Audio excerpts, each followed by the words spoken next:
할렐루야.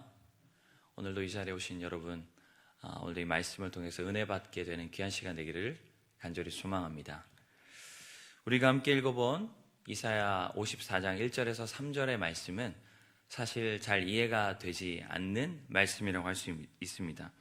제가 다시 한번 읽어본 54장 1절 상반절의 말씀을 한번 읽어보겠습니다. 잉태하지 못하며 출산하지 못한 너는 노래할지어다. 산고를 겪지 못한 너는 외쳐 노래할지어다. 고대 사회에서 여인에게 있어서 자녀란 굉장히 중요한 것이었습니다. 인간의 본성으로서 당연히 자녀를 갖고 싶은 그 마음도 있겠지만 또한 그 고대 사회의 분위기상 자녀가 없으면 여자로서의 기능을 제대로 감당하지 못한다고 여겼기 때문에 여자로서의 취급을 받지 못했습니다. 그런데 지금 성경은 자녀를 낳지 못하는 여인에게 노래하라고 하고 있습니다. 잉태하지 못한 여인에게 외쳐 노래하라고 하고 있습니다. 자녀 없는 여인의 심정이 어떨까요? 그런데 그런 여인에게 노래하라고 한다면 여러분 노래할 수 있겠습니까? 그러니 우리가 이 말씀이 좀 이해가 되지 않는다는 것입니다. 두 번째도 보시게 되면 54장 2절을 제가 한번 읽어보겠습니다. 내 장막터를 넓히고 내 처소의 휘장을 아끼지 말고 널리 펴되 너의 줄을 길게 하며 너의 말뚝을 견고히 할지어다. 지금 성경은 장막터를 넓히라고 하고 있습니다. 집을 좀 더 키우라는 말이죠. 그런데 여러분, 자녀를 낳지 못하는 그 여인이 더 이상 가족이 생길 수가 없는데, 그래서 더 많은 가족이 없기 때문에 더 많이 살 사람도 없어서 굳이 집을 넓힐 필요가 없는데, 성경은 지금 자녀를 낳지 못하는 여인에게 너의 가족이 많아질 것이니 지금 집을 넓히라고 하고 있습니다. 이게 이해가 되지 않죠. 또 54장 3절입니다. 이는 내가 좌우로 퍼지며 내 자손은 열방을 얻을 것이며 황폐한 성읍들을 사람 살 곳이 되게 할 것임이라 라고 되어 있습니다. 자녀가 없습니다. 자녀가 없는데 어떻게 좌우로 퍼질 수 있으며 열방을 얻을 수 있습니까? 자녀가 없습니다. 자녀가 없는데 사람이 살 곳이 된다 한들 무슨 의미가 있습니까? 사람이 없는데. 우리가 함께 읽어본 이사야 54장 1절에서 3절의 말씀은 그래서 참 이해하기 쉽지가 않습니다. 그런데도 하나님께서는 이런 말도 안 되는 잉태하지 못하는 여인, 아이를 낳을 수 없는 여인에게 노래하라, 장막을 넓히라, 열방을 얻게 될 것이다 라는 이 말도 안 되는 말씀을 하신 하나님의 의중이 무엇일까요? 그것이 바로 1장 하반절에 나와 있습니다. 제가 한번 읽어보겠습니다. 홀로 된 여인의 자식이 남편 있는 자의 자식보다 많음이라 여호와께서 말씀하셨느니라. 이게 무슨 말일까요? 홀로 된 여인이란 어떤 의미죠? 남편이 없는 여인입니다. 여러분, 아이를 여자 혼자 낳을 수 있습니까? 그런데 남편이 없는 여인이 어찌 남편이 있는 여인보다 더 많은 자녀를 낳을 수 있다고 말씀하시는지, 그것이 어떻게 이유가 될 수 있는지 저희는 잘 이해되지 않습니다. 그러나 성경의 한 일화를 보면 우리가 이해할 수 있습니다. 그게 어떤 일화냐면 바로 아브라함의 아내 사라가 하갈보다 더 많은 자녀를 낳고 심지어는 열국의 어머니가 된 사건입니다. 아브라함의 아내 사라는 태가 죽었기 때문에 남편이 없는 여인과 같았습니다. 그래서 그 여인은 자녀를 낳을 수조차 없었고 열국의 어머니, 자손을 번창케 하는 일은 불가능한 상황이었습니다. 그러나 그 여인은 하갈보다도 훨씬 더 많은 자녀를 둔 열국의 어머니가 되었습니다. 어떻게 혼자 있는 여인이 남편이 있는 여인보다 더 자녀를 많이 낳을 수 있었을까요? 그 여인과 함께 하시는, 그 사라와 함께 하시는 하나님이 없는 것을 있는 것으로 부르시고 죽은 자를 살리시는 하나님이시기 때문입니다.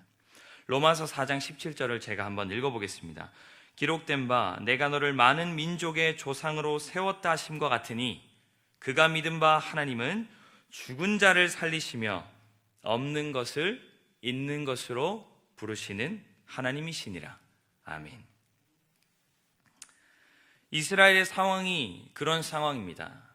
아이를 낳고 싶어도 낳을 수 없는 것과 같이 바벨론으로부터 아무리 자유롭고 싶어도 자유할 수 없는 상황이 바로 이스라엘의 상황입니다. 자녀가 없어 여인의 취급을 받지 못하는 한 여인의 심정과 같이 자신의 나라가 없어서 인간 취급을 받지 못하는, 마치 우리나라가 일본에게 정복당했을 때 인간 취급을 받지 못했던 그런 상황이 바로 이 이스라엘의 상황입니다. 희망이 없고 소망이 없는 그런 상황입니다. 그런 상황에 있는 이스라엘에게 하나님께서 말씀하십니다. 너는 노래할지어다.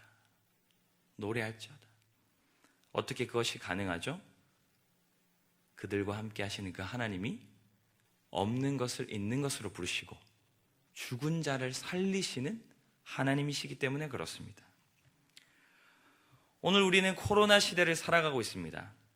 코로나 시대를 살아가고 있는 우리는 잉태하지 못하는 여인과 같은 심정이고 바벨론으로부터 자유할 수 없는 이스라엘과 같은 심정입니다. 그 어떤 것도 할 수 없는 참 암울하고 답답한 상황에 놓인 그런 우리입니다. 그러나 그런 우리도 어떻게 노래할 수 있을까요? 우리가 이런 상황 속에서 어떻게 미래를 꿈꾸고 바라볼 수 있을까요? 잉태하지 못한 여인이 장막을 넓히는 것이 얼마나 우스운 일입니까? 주변 사람들이 아이도 낳지 못하는 여인이 집을 더 넓히고 있으면 얼마나 우스운 일입니까? 그러나 그것이 우스운 일이 아닌 이유는 그와 함께 하시는 하나님이 없는 것을 있는 것으로 부르시고 죽은 자를 살리신 하나님이기 때문에 그렇습니다. 이런 상황 속에서 미래를 꿈꾸는 것이 참 어리석어 보일 수도 있을 것 같아요. 이런 상황 속에서 노래한다는 것이 참 우스워 보일 수도 있을 것 같아요. 그러나 그것은 하나님을 알지 못하는 자들의 모습이지 하나님을 아는 우리에게는 결코 우스운 일이 아닌 이유는 그 죽은 자를 살리시고 없는 것을 있는 것으로 부르신 하나님은 진정 살아계신 하나님이시기 때문인 줄 믿습니다.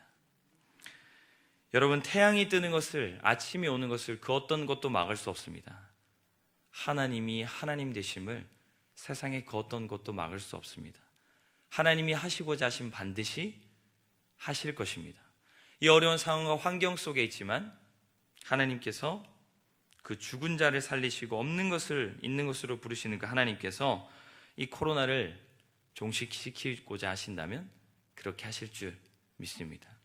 오늘 이 시간, 이 새벽에 기도할 때, 또한 이 하루를 살아갈 때 다시금 여러분들이 이 하나님을 회복하였으면 좋겠습니다.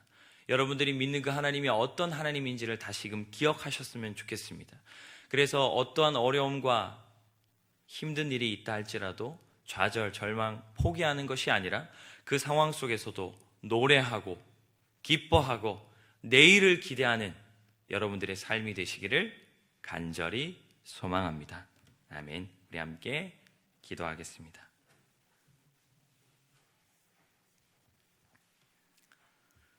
하나님 아버지, 감사합니다. 오늘도 우리에게 이사야의 말씀을 통해서 귀한 말씀 주시니 감사합니다. 하나님, 오늘 같은 시대를 살아가는 우리에게 노래한다는 것은 사치스러운 일이고 미래를 기대한다는 것은 참 어리석은 일과 같습니다. 그러나 주님, 우리가 이 어려운 현실과 상황 속에서도 노래할 수 있고 내일을 기대할 수 있는 이유는 그 하나님께서는 없는 것을 있는 것으로 부르시고 죽은 자를 살리시는 하나님이시기 때문인 줄 믿습니다. 하나님, 우리가 이 하루를 살아갈 때, 우리가 이 한 주를 살아갈 때 어떠한 힘든 일과 어려운 일이 있다 할지라도, 또는 지금까지 그 어려운 일과 힘든 일로 인해서 우리의 마음이 눌렸다고 한다면 주님, 오늘 이 말씀을 통하여 다시 하나님을 회복하고 넉넉히 그 믿음으로 노래하며 기대하며 나아갈 수 있는 우리가 될 수 있도록 주님 함께하여 주시옵소서. 하나님, 주님 앞에 귀한 예물 드립니다. 하나님께서 이 예물 받아주시고 하나님께서 주시는 놀라운 복으로 이 가정에 역사하여 주시옵소서. 우리 시간 함께 기도하며 나가겠습니다. 하나님, 오늘도 이 말씀대로 우리가 살아갈 때 오직 그 하나님의 살아계심, 그 없는 것을 있는 것으로 부르시고 죽은 자를 살리시는 그 하나님 기억하면서 힘차게 살아갈 수 있는 우리가 될 수 있도록 도와달라고 이 시간 우리 주여 한번 부르고 함께 기도하며 나가겠습니다. 주여.